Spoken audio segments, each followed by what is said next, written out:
Halo kawan, apa kabar kalian di sana? Semoga kalian dalam keadaan baik. Kali ini kita akan membahas alur film Luther, The Fallen Sun, yang dirilis pada tahun 2023. Film dibuka dengan memperlihatkan kita, adegan pada seorang pemuda bernama Callum, yang menerima telepon dari seseorang yang tidak dikenal. Tanpa basa-basi, si penelpon itu menyuruh Callum untuk menemuinya di sebuah tempat 15 menit lagi. 15 minutes. Jika dirinya tidak datang tepat waktu, si penelpon mengancam akan menyebarkan aktivitas buruk dirinya kepada orang-orang terdekatnya. Tak ingin aibnya itu terbongkar, ia pun langsung berangkat menemui si penelpon tersebut. Namun di tengah jalan, dirinya tiba-tiba diserang oleh sosok misterius. Keesokan harinya, kita pun diperlihatkan pada sang detektif yang bernama John Luther. Ia dikenal sebagai detektif polisi, yang mempunyai karir cemerlang, dan ia pun sering berhasil memecahkan kasus kejahatan serius. Hari ini Luther melakukan olah TKP, untuk menangani kasus hilangnya Callum. Menurut kepolisian, kasus hilangnya Callum berhubungan dengan banyak kasus serupa, yang melibatkan begitu banyak pemuda setempat. Bahkan kepolisian mulai meyakini, bahwa para pemuda ini telah dibunuh oleh satu orang yang sama. Selesai melakukan penyelidikan, Luther sempat berbicara dengan ibunya Callum yang bernama Corinne. Tak lama setelahnya di tempat yang sama, ada seorang pria bernama David Robe yang terlihat sedang mengintai Luther. Ternyata David adalah pembunuh berantai yang mendalangi banyaknya kasus hilangnya remaja, termasuk Callum. Namun saat itu kejahatan David belum diketahui oleh siapapun. Alhasil David dengan leluasa dapat melakukan aksi kejahatan berikutnya, yaitu menjebloskan Luther ke dalam penjara, dengan bantuan rekannya yang ahli menyelidiki dan meretas. David akhirnya berhasil membongkar aib Luther, selama menjadi detektif. Aib Luther ini diantaranya, adalah menyusup ke dalam rumah orang lain, sampai menyiksa tersangka untuk menggali keterangan. Akibat aibnya terbongkar dan tersiar di media massa, Luther akhirnya mendekam di dalam penjara sesuai rencana David. Sialnya lagi Luther langsung dihajar oleh banyak narapidana saat ia baru memasuki lapasnya.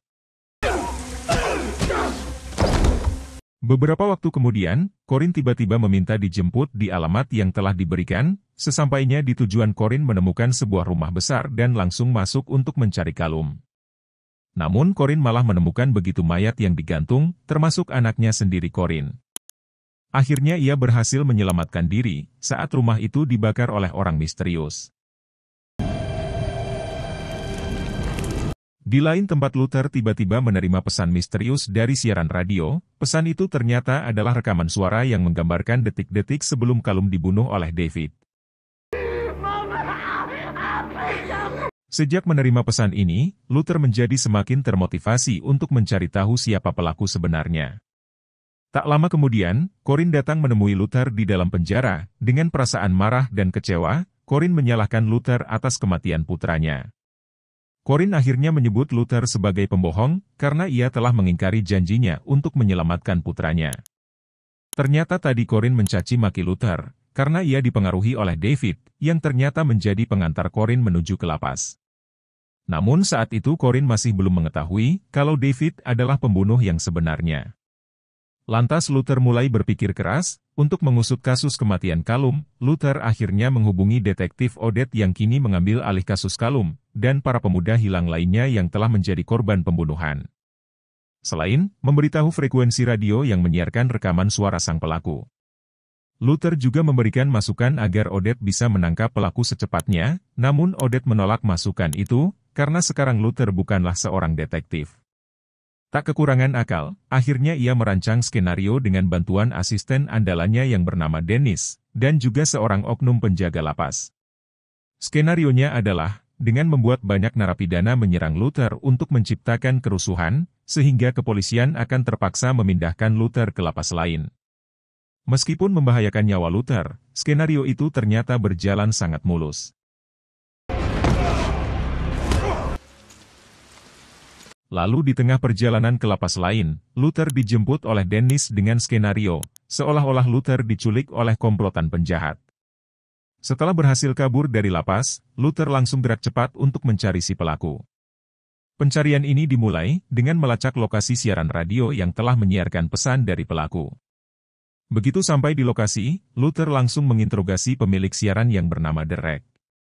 Ternyata Derek menyiarkan rekaman itu karena ia diancam oleh orang yang tidak dikenal. Setelah menegaskan ia tidak tahu apapun, Derek akhirnya memberikan nomor si pemeras yang diduga menjadi pelaku.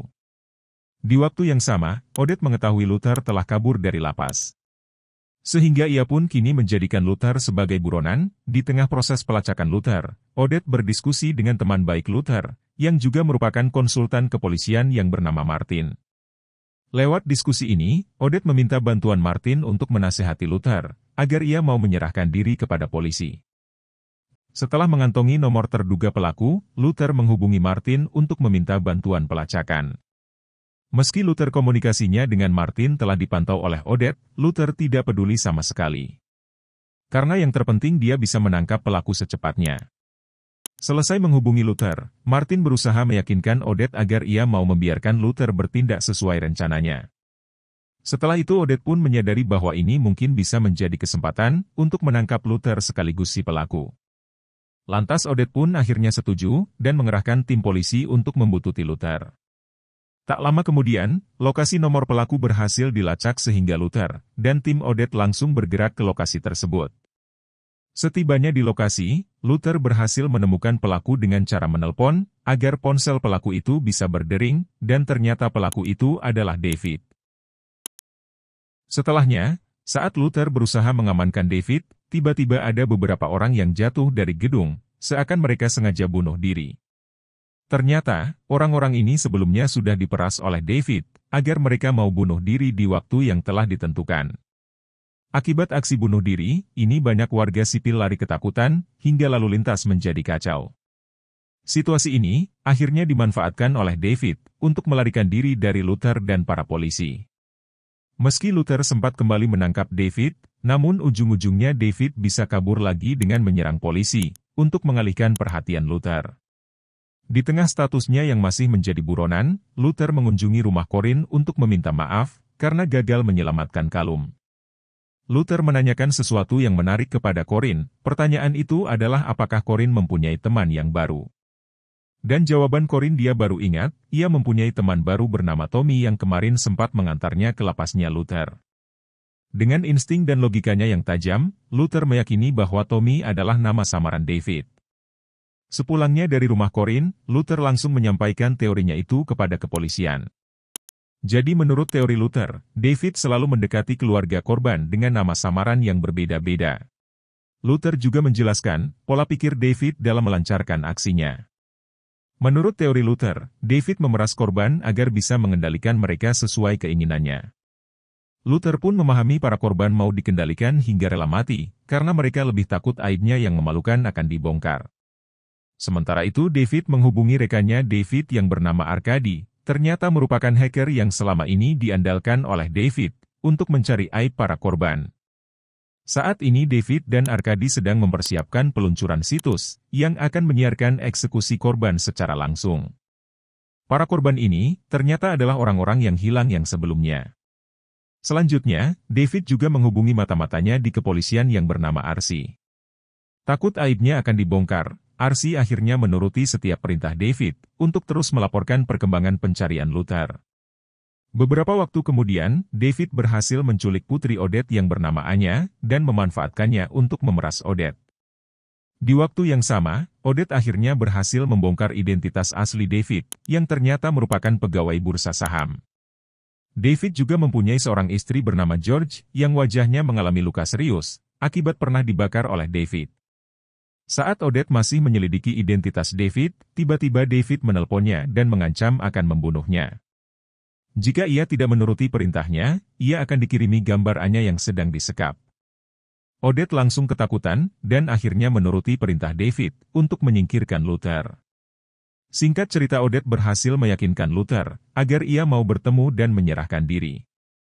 Luther akhirnya menduga Odette melakukan hal ini, karena sedang diperas oleh David.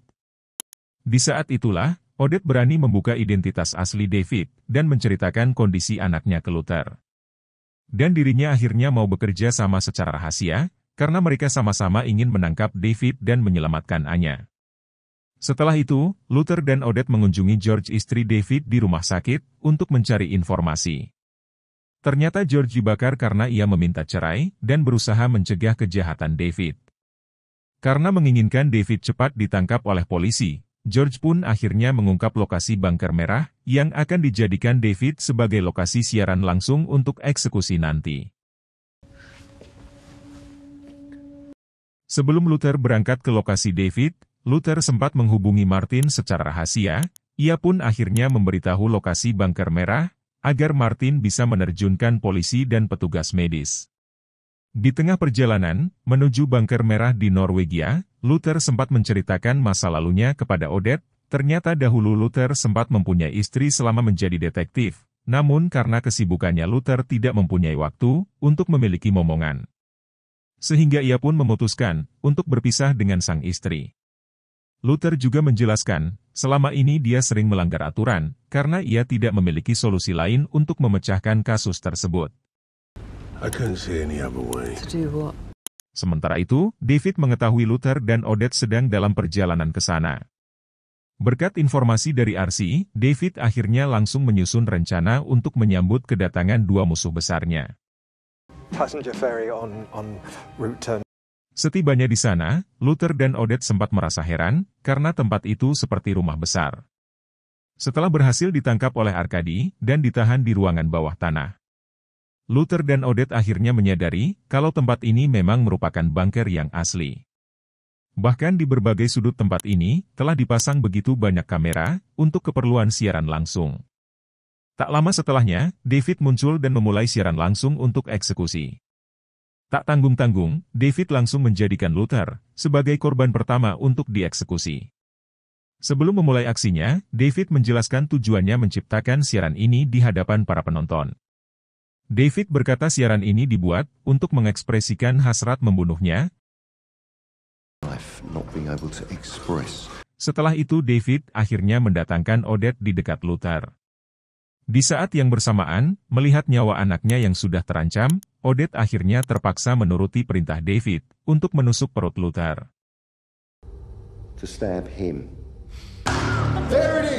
Setelah itu David memerintahkan Luther untuk meremukkan lutut Odette dengan menggunakan sebuah palu.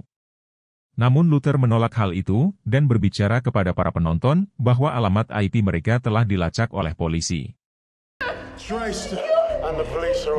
Seketika itu pula, penonton langsung berhenti menonton siaran David karena takut mereka akan ditangkap.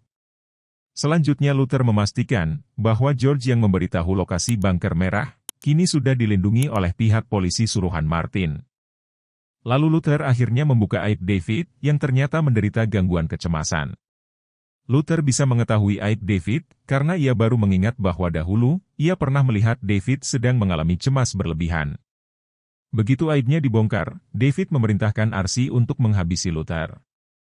Setelah berhasil menghentikan serangan Arkady, Luther langsung mengejar David yang berusaha kabur dari bunker merah.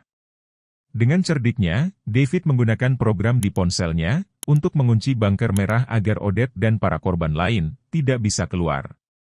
Saat David mau kabur dengan menggunakan mobilnya, Luther berhasil mencuri kesempatan untuk masuk dan bertarung melawan David.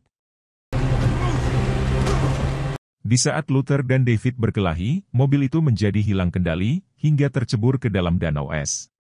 Dalam situasi kritis ini, David gagal menyelamatkan diri dan tewas kedinginan di dalam air.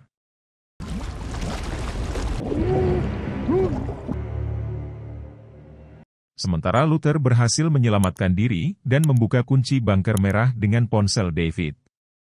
Setelah Odette dan para korban lainnya berhasil dievakuasi oleh polisi, Odette berterima kasih pada Luther atas bantuannya. Petugas medis suruhan Martin akhirnya membawa Luther ke rumah sakit untuk memulihkannya dari hipotermia.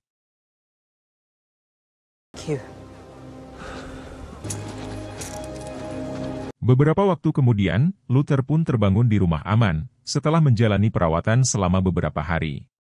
Di tengah kesehatan Luther yang mulai membaik, sekarang pun datang menjenguknya dan mengabari bahwa Luther sudah bebas dari hukuman penjara. Karena ia telah berhasil memecahkan kasus pembunuhan berantai. Setelah kondisinya sudah pulih total, Luther pun dipertemukan dengan pegawai senior Badan Intelijen yang terkesan dengan kinerja gemilang Luther. Dirinya pun mengisyaratkan akan memberi pekerjaan baru yang lebih menjanjikan untuk Luther. Dan film pun akhirnya selesai. So kawan, gimana ceritanya? Pasti seru kan? Itulah cerita dari film Luther the Fallen Sun. Sampai bertemu di video selanjutnya. Bye-bye.